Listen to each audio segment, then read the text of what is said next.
please remain standing for the reading of God's word.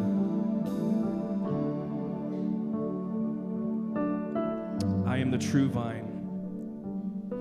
My Father is the vine dresser. Every branch in me that does not bear fruit, he takes away. And every branch that does bear fruit, he prunes, that it may bear more fruit. Already you are clean because of the word that I have spoken to you. Abide in me and I in you. As the branch cannot bear fruit by itself unless it abides in the vine, neither can you unless you abide in me. I am the vine, you are the branches. Whoever abides in me and I in him, he it is that bears much fruit. For apart from me, you can do nothing. If anyone does not abide in me, he is thrown away like a branch and withers, and the branches are gathered, thrown into the fire, and burned. If you abide in me and my words abide in you, ask whatever you wish, and it will be done for you. By this my Father is glorified, that you bear much fruit, and so prove to be my disciples. As the Father has loved me, so have I loved you. Abide in my love. If you keep my commandments, you will abide in my love, just as I have kept my Father's commandments and abide in his love. These things I have spoken to you, that my joy may be in you, and that your joy may be full. This is my commandment, that you love one another as I have loved you. Greater love has no one than this, that someone lay down his life for his friends. You are my friends if you do what I command you. No longer do I call you servants, for the servant does not know what the master is doing. But I have called you friends, for all that I have heard from my Father I have made known to you. You did not choose me, but I chose you and appointed you, that you should go and bear fruit, and that your fruit should abide, so that whatever you ask the Father in my name, he may give it to you. These things I command you, so that you will love one another. This is the word of the Lord. You may be seated. Please join me in prayer. Father, we invite you here this morning. We invite you to tamper with us a little bit. We invite you to shift around things in our lives that need shifted around. We invite you to sift out things in our lives that need sifted out. And more than anything, we invite you to come. We confess that we want you this morning. So please come and be with us. More than anything this morning, we commit this time together to your glory, not to mine, not to ours as a church, but to yours. Pray this in the name of your Son, Jesus, and by the power of his Spirit. Amen. Well, good morning. It is so good to be with you this morning. This is really exciting for me. Like Nathan said earlier, my name's Taylor Fair, and I serve as the executive pastor at our Brookside campus. So I spend most of our time actually with middle school and high school students. So teenagers in the room, just know your parents are fine. But you're my people, okay? So you're my people, and that's what I love doing. And if you heard the name Fair, and you're like, wow, that last name sounds a little bit familiar, that's because Cameron is my brother. So you might remember Cameron if you've been around a while. This is about the most normal picture I could find of us. So this is our most normal moment, but that's fun. We both grew up together in a small town in central Kansas called Sterling. And it's there that I met the most beautiful girl that I had ever seen. She was in middle school at the time, and so was I. Just clear that up. And at that time in my life, I was one of the more round guys at school. Round, I guess I could use that word. So talking to attractive girls was kind of a big deal for me. And we were on the way walking home from a class field trip to the local gas station, which is a thing when you grow up in a small town. And we were on our way home. We were walking next to each other. We were talking for a little bit. And as we got closer to the school, she was like, Taylor, I have a question for you. I was wondering, would you want to go to youth group with me? Now, I had grown up in church, but up until that point, there wasn't a single youth group in our town. This is, again, small town for you, 7 churches, 0 youth groups. And so I knew about church, but I wasn't really familiar with youth group. I had no idea what to expect, but like I said, I was round, so this is basically a date for me. And I soon learned what we all learn at some point in life. Cute girls fade and Jesus lasts. Right? Cute girls fade, Jesus lasts. She disappeared pretty quickly from my life and from the youth group, but soon I had found my home, I had found my family, I had found my closest friendships and community, my best memories, and I tangibly encountered the love of God in youth group with this family. And my life was forever changed. As God's Spirit was moving in my life, I saw myself transforming at a rapid rate.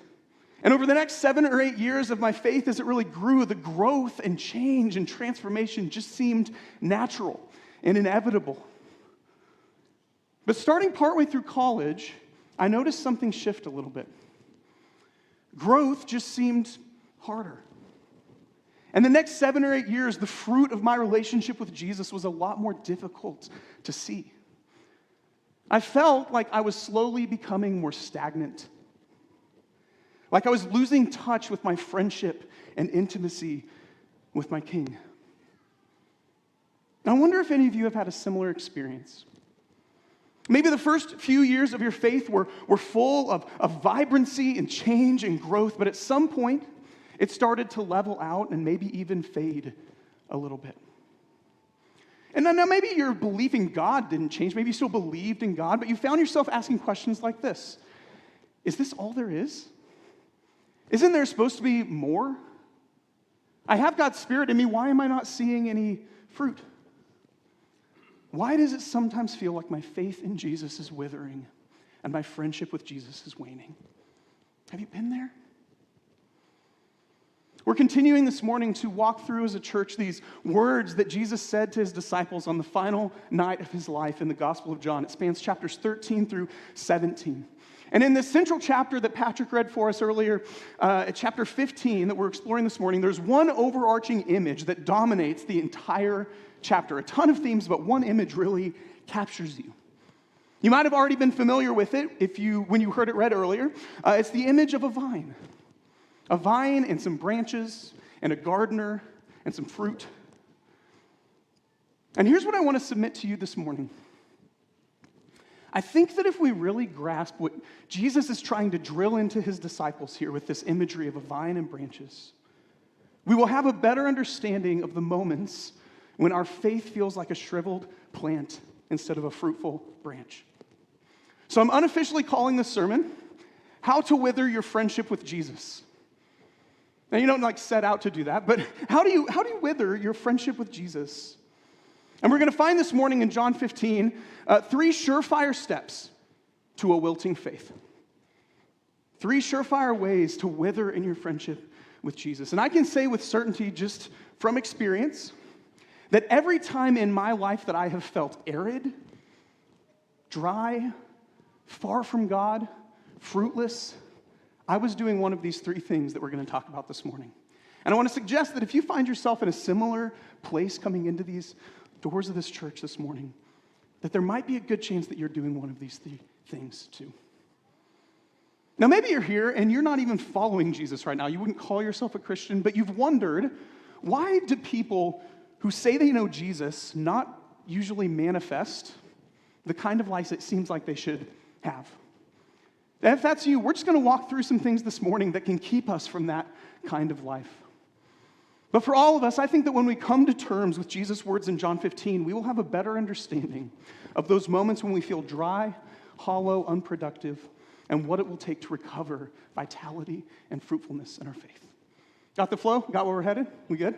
All right, let's dive in. If you haven't already, please open with me to John chapter 15. We're going to pick it up starting just in verse 1. So John 15, we'll start in verse 1. Read along with me. I am the true vine, and my Father is the vine dresser, or the gardener.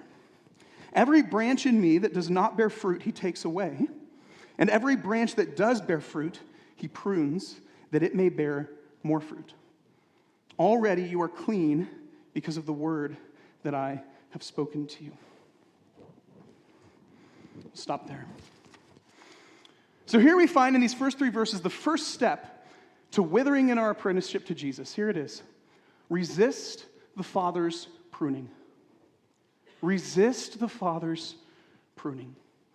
The vineyard was a common image to describe the people of Israel. It was pretty core to their national identity. If you read the Hebrew scriptures, you pretty quickly gather this idea that Israel was supposed to be a vineyard that God planted and cultivated so that it would produce good fruit for the world around.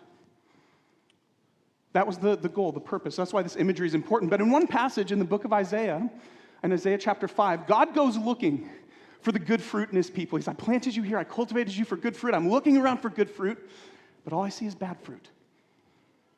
So when Jesus says, I am the true vine, he's basically saying, I am the true Israel. Like, I'm producing the fruit the gardener looked for but couldn't find in his people. That's now me. I am the true vine. And you are the branches. And it's in this context that Jesus introduces this idea of pruning. Pruning. Pruning continues to be a common horticultural practice today. Those of you with a green thumb might understand a little bit of how it works. When a plant is pruned, what happens? Part of it gets cut away, right? The gardener takes a knife and cuts back the branch. And Jesus is saying to his disciples here, this same sort of thing is going to happen to you. And you're like, yikes, that sounds painful. But here's what we can't miss. Although it sounds painful, pruning is actually a good thing. In verse 2, Jesus says it's not the bad branches that get pruned. They get cut too in a different way. But it's the ones that are already bearing fruit that he prunes. In other words, pruning doesn't just cut away dead stuff, it cuts away good stuff. Stuff that's already growing, stuff that looks so good, gets cut away because the gardener wants to make it even better. Or we could say it like this. Pruning is preparation for greater fruitfulness. Pruning is preparation for greater fruitfulness. Jesus is reminding his disciples here that there is a preparatory mercy in seasons of pruning. There's a preparatory mercy in those moments when we see God cutting away things that look so good. It might be relationships or goals or ambitions or opportunities. When we see him cutting away things that look so good in order to produce things that are even better in us. And it's in these pruning seasons when we rightly ask God, why is this happening? And I think in those moments, God is saying something like this. Because what is coming might crush you in either its goodness or its difficulty if you aren't ready for it. I'm working in these things to prepare you for greater fruitfulness in what might be even harder seasons. Because that's the thing about grapevines, right? One of the reasons they were an important plant in the ancient Near East is that they survived and bore fruit even in seasons of drought. And can I just suggest this morning that sometimes there are things that need to be cut back so that we can flourish in all kinds of weather. And when we resist the pruning, we stunt our growth. But it's in these moments of life when we feel like stuff's being taken away that we're tempted to ask God and think God is furthest from us. Like these are the moments where God is the furthest away from me. But I think scholar N.T. Wright is spot on when he says this. This is really good. The vine dresser is never closer to the vine, taking more thought over its long-term health and productivity than when he has a knife in his hand. He's never closer than when he has the knife in his hand. And I think he's right. In fact, I know it because I've experienced it. So let me share with you how I've seen this bear true in my own life. My wife, Ashton, and I have been married for almost 7 years, which is crazy to think about. That's us and our little boy, Hudson. And this month has been 4 years since we started trying to get pregnant. And let me tell you, it's just been hard. It's been painful. We have wept more and asked more questions these past 4 years than ever before. And the first 2 years of our journey, if I'm honest, looking back, I really, really resisted God. I drifted from Jesus. I avoided the Spirit. I stopped meeting with him regularly because the pain just pushed me away. But these past 2 years, I have been slowly allowing God to show me how he was shaping me to bloom in the desert of infertility. I began to submit to the ways that he wanted to form me and prepare me through this season. In other words, it wasn't the suffering itself, but closing myself off from the Father in the middle of suffering that caused my faith to really wilt. I want to be careful here. What I'm not trying to say is God sends you bad things to teach you lessons. Like God gave us the suffering of infertility so we could learn something. But what I am saying is that God has been pruning me as we have been in a season of suffering and waiting. He's using it to dig up things that I didn't even realize were there before. Stuff I needed to deal with in myself, in my marriage, in my faith. So like Joseph in Genesis 50, I can say, you intended it for evil. God meant it for good. That's where I've been. So let me just ask you this morning, are there ways that the Father might be pruning you right now? Are there good things that are getting cut back or dug up or cut off completely in your life? And if you can think of those things, ask yourself, have you responded by yielding or resisting? Have you responded to the pruning by yielding to him or resisting it? That's the first step to withering in your friendship with Jesus, to resist the Father's pruning. Here's the second one we see in John 15. Disconnect from Jesus and his people. Disconnect from Jesus and his people. Let's keep reading John 15, starting in verse 4. It says, abide in me, and I in you. As the branch cannot bear fruit by itself unless it abides in the vine, neither can you unless you abide in me. I am the vine, you are the branches. Whoever abides in me and I in him, he it is that bears much fruit. For apart from me, you can do nothing. If anyone does not abide in me, he is thrown away like a branch and withers, and the branches are gathered and thrown into the fire and burned. If you abide in me and my words abide in you, ask whatever you wish, and it will be done for you. By this my Father is glorified, that you bear much fruit, and so prove to be my disciples. As the Father has loved me, so I have loved you. Abide in my love. So here's the second idea, to disconnect from Jesus and his people. The key word that's repeated over and over again, you probably heard it a ton throughout that section, is the word abide. And it's the Greek word meno, and it just carries this idea of consistent connection and rest. This idea of remaining with or in something. And we can hear these words a lot to where we forget how remarkable what Jesus is saying here. It's remarkable. He says, abide in me, and I abide in you. He's talking about something mutual, a mutual abiding where we remain in Jesus and Jesus remains in us. This is really beautiful language of intimate friendship and connection to Jesus. And Jesus makes it clear in this section that it is only the branch that abides in the true vine that actually grows and bears fruit. It's only the one that abides in the vine. Why? He says, apart from me, you can do nothing. Apart from me, you can do nothing. In other words, there is no real fruit that does not have its source in the vine. There's no such thing.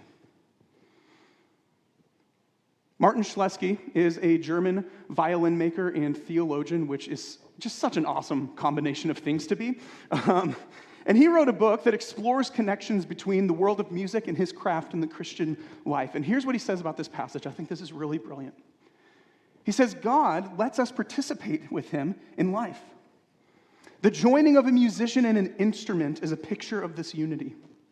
The instrument gives itself completely into the hands of the musician, and the musician is fully immersed in the instrument's sound. A branch does not produce fruit if it does not remain in the vine, but we are too quick to overlook the reverse. Neither does the vine produce fruit if it has no branches. This is both the humility of God and humility of being human. The awareness of this mutuality is essential for a spirit-filled life. Abide in me, and I in you, the instrument wholly in the hands of the musician, and the musician entirely in the sound of the instrument. Within this experience of becoming one, the meaning of our existence is fulfilled. That's the picture of abiding unity with Jesus here. So what he's saying in this section goes something like this. If you remain connected to me, if you abide in me, if you rest in me, if you intentionally cultivate intimacy with me in the quiet places where no one's watching, in prayer, in meditation on my words, then you will bear fruit, and only then. But it's more than that too. Because to be connected to the true vine also means that we are connected to the other branches, right? If you're connected to the vine, you're also connected to the other branches. So Jesus is also saying something like this. If you remain connected to my people, if you come to church, if you show up in small groups, if you pray and worship together, if you bear each other's burdens, then you will bear fruit. Connection to Jesus, connection to his people. When I was in college, as a sophomore, I met another girl, even more beautiful than the middle school girl, and so I married her. This is us at our wedding, pretty excited. Back when we were first starting to know each other, a couple weeks after our first date, we hadn't really gone on a second date, but we'd been talking a little bit. I had the opportunity to go to the Royals' first playoff game in 29 years. Does anyone remember that game, the wild card game against the A's? I mean, that was an incredible game. That's one of the best sporting experiences I've ever seen in my life. And the whole time I'm there, I've been texting Ashton, but I noticed as I'm waiting and standing in the standing room only that my phone battery is getting lower and lower. And pretty soon, in about the 8th inning, it got down to like 1%. And I was like, all right, this game's pretty close to being over. That's not a big deal. And then I received a text at 1% that said, so I would be open to going out again if you would. And boom, my phone died, right? Of course. Which wouldn't have been a huge deal. Like I said, it was pretty close to the end. If the game didn't end up going 14 innings, the whole time I was enjoying and celebrating this walk-off win, the atmosphere was electric, and I was just thinking in my head, I blew it with this girl. She's going to think I don't want to see her again.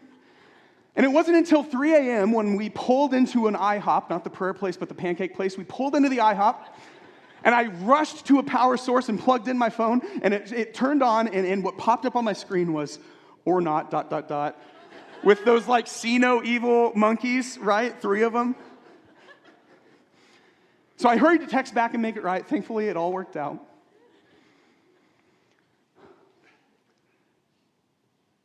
Some of you have been hanging on at 1% for a while now.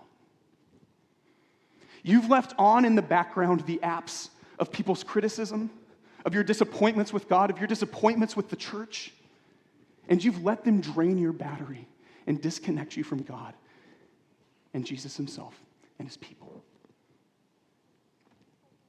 So let me ask you, are you intentionally cultivating intimacy with your friend Jesus? Are you tethering yourself to deep friendships in the church? Or are you slowly distancing yourself from Jesus and his people?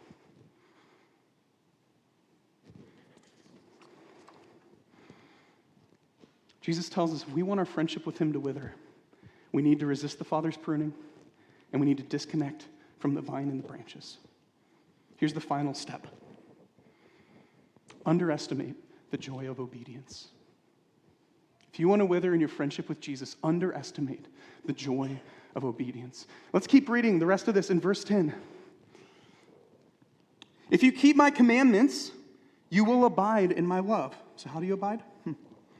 Just as I've kept my Father's commandments and abide in his love. These things I have spoken to you that my joy may be in you and that your joy may be full. Let's stop there for a second. Jesus says here that the best way to abide in him and stay in his love is to keep his commands. Keep his commands. And with it, he makes this remarkable promise again, that if we obey his commands, we will not just have joy, but we will get his joy. That our joy will be filled up with Jesus' own joy. Friends, we have to get to a place where we are able to rediscover the deep joy found in obeying Jesus. This place where our highest pleasure is pleasing him by doing what he says. That's the kind of vision that he's giving us here. Now, if you're like me, you recoil a little bit when you hear that, because we want to avoid legalism, right? We don't want to be legalistic about it. Can I just say, it's not legalistic to obey Jesus. That's not what legalism is. I went to a conference this past October, and one of the pastors there said something that's just been burning in my spirit over the last few months. Here's what he said. We live in a culture that is so lukewarm that anything that even resembles discipleship is dismissed as legalism. Let me say that again. We live in a culture that is so lukewarm that anything that even resembles discipleship is dismissed as legalism. But Jesus says here, far from being legalism, you show me love by keeping my commands. As Pastor Tom likes to say, Jesus' love language is obedience. That's how he receives love. And he says, this is how you abide in me. You want to abide in me? Obey me. That's how I loved the Father, was by obeying his will, and that's how you love me. We often underestimate the joy we will find when we obey his commands and overestimate the happiness we think we'll have when we don't. Because obedience is sometimes demanding, but it is never drudgery. It is sometimes hard, but it is never hopeless. Obedience sometimes means dying to yourself, but when you die to yourself, you actually find your true self. Obedience sometimes means saying no to things that we think will make us happy, but it leads always to the discovery of a deep and lasting joy. Now remember, this is something that's learned over time. It's only through slowly and quietly, and can I say imperfectly, building a history of obeying Jesus' commands that we finally learn this joy. He tells us exactly what it looks like. Look with me at verse 12. This is my commandment, that you love one another as I have loved you. Greater love has no one than this, that someone laid down his life for his friends. You are my friends, if you do what I command you. No longer do I call you servants, for the servant does not know what his master is doing. But I have called you friends, for all that I have heard from my Father I have made known to you. You did not choose me, but I chose you, and appointed you that you should go and do what? Bear fruit, and that your fruit should abide. That's the same word. So that whatever you ask the Father in my name, he may give it to you. These things I command you, so that you will love one another. So what command does Jesus care most for us to keep? What's the pinnacle of our obedience? Did you hear it? Love one another. In particular, love one another the way that I have loved you. If the disciples succeed in loving each other like this sacrificial love, Jesus says they will learn the joy of obedience. They will be able to withstand the hatred of the world. And Jesus says they will produce fruit that abides, fruit that lasts. That's that same word, abide, remain. In fact, he says the whole reason I took the initiative to make you my friends in the first place, what was the point of it? So that you would go and produce fruit. And not just fickle fruit, but fruit that lasts. I don't know about you, but I'm convinced that cotton candy is the most disappointing food in the world. Because what happens? You pay a ton of money, and it tastes good for like 3 seconds, right? And then it disappears. Friends, the Church of Jesus today has too much cotton candy faith and not enough lasting fruit. Too much cotton candy faith that disappears and not enough lasting fruit. The kind of fruit that only remains through loving obedience. So let me ask you, how do you view the commands of Jesus? Are there places right now this morning that you can look to in your life where you are willfully or unwillfully disobeying Jesus? Are there opportunities to sacrificially love others that you've been avoiding and disobeying him that way? How do you view the commands of Jesus?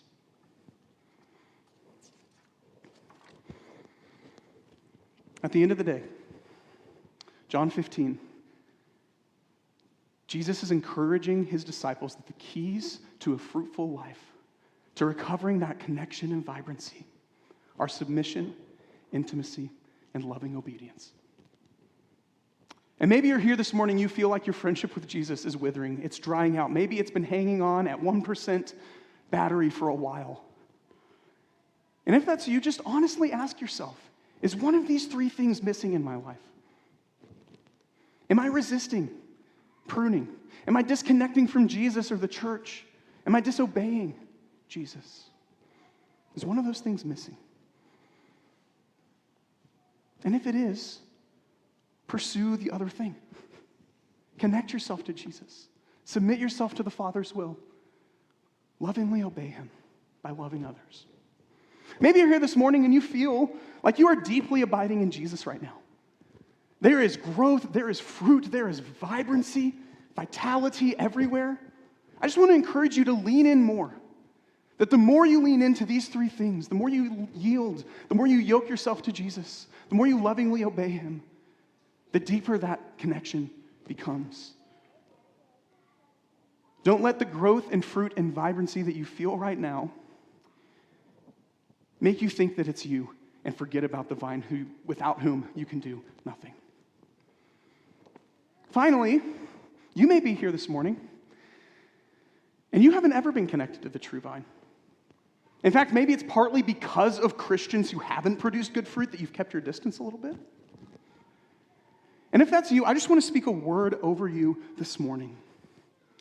Jesus wants to graft you into the vine.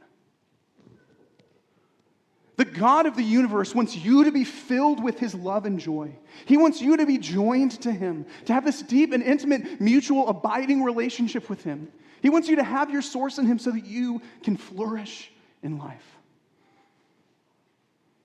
Jesus wants to graft you into the vine this morning. And if that hit you a little bit, if you feel like maybe that word was spoken specifically by God to you this morning, come find me, come find Nathan, come find Nikki, go find another branch that you don't know in the vineyard yet, and talk to them. Wherever you're coming from, I am getting a sense that God might be calling us to somewhere that we don't really want to go this morning. He might be calling us somewhere that, if we're honest, we really don't want to go there, God. He might be calling us to cut back something that looks good, to rearrange our schedules for daily friendship with him. He might be inviting us to dive deeper into the mess of real community. He might be inviting you to step out in faith for the first time and be joined to him. He might be calling us somewhere we don't really want to go.